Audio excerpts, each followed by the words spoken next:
So this is Alex. He just checked the US national debt clock and nearly had a heart attack.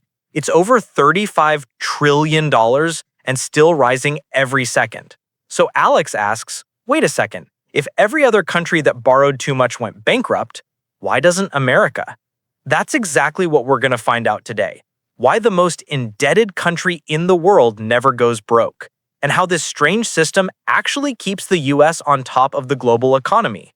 When you or I borrow money, we have to pay it back, or we go bankrupt. But a country doesn't work like a person.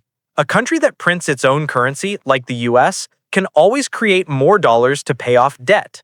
Sounds crazy, right? Just print more money? Well, yes, but it's not that simple. When America borrows, it issues treasury bonds, basically IOUs that promise to pay back later with interest. And who buys them? Banks, companies, foreign governments, even the US Federal Reserve itself. So the US owes money mostly to itself. That's why technically it can't go bankrupt like Argentina or Sri Lanka did, because it can always print the dollars it needs as long as the world keeps trusting those dollars. Here's the real power. The US dollar isn't just America's currency. It's the world's currency. Nearly 90% of global trade uses it. Oil, dollars. International loans, dollars. Even foreign central banks hold most of their reserves in, you guessed it, US dollars. This is called the dollar hegemony, a global system built since World War II that keeps the dollar at the center of everything. So when the US prints more money, the rest of the world absorbs it. Other countries actually need dollars to trade, invest, or buy energy. That's why the America can borrow trillions and the rest of the world ends up holding those debts as assets. In short, the US doesn't borrow from the world borrows the US dollar.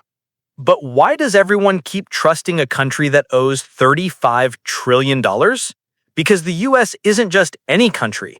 It's the largest economy, the strongest military, and home to the most stable financial system on Earth. If you're a billionaire in Dubai, a company in Japan, or a central bank in Europe, when things go wrong, where do you park your money? US Treasuries. They're seen as the safest investment on the planet. It's like this: when other countries panic, they run toward the dollar, not away from it. That's why the US can keep borrowing endlessly at low interest rates, because everyone wants what it's selling: security. And here's where it gets wild. US debt isn't just a problem. It's the fuel that runs the global economy. When the US government spends on infrastructure, defense, or welfare, that money flows to companies, workers, and eventually global markets. Foreign nations that hold US debt earn interest and use those dollars to buy goods, invest, and trade. So, in a strange way, the world needs the US to stay in debt. If America suddenly repaid everything, there'd be less money circulating globally and the entire system would crash. Everyone, from China to Saudi Arabia, depends on that flow. But there's a catch. Infinite debt isn't safe. If the US prints too much or loses global trust, the dollar weakens, inflation rises, and borrowing costs skyrocket. Investors might move to other currencies like the euro or yuan. That's why the US has to walk a fine line. Borrow enough to keep the world running, but not so much that people stop trusting the dollar. So far, they've pulled it off, but nothing lasts forever. In 2023, America almost hit the wall when Congress nearly failed to raise the debt ceiling. If that had happened, the US could have defaulted, meaning it couldn't pay interest on its own debt. That would have triggered global chaos, crashing markets, collapsing currencies, because the US dollar sits at the foundation of the world economy.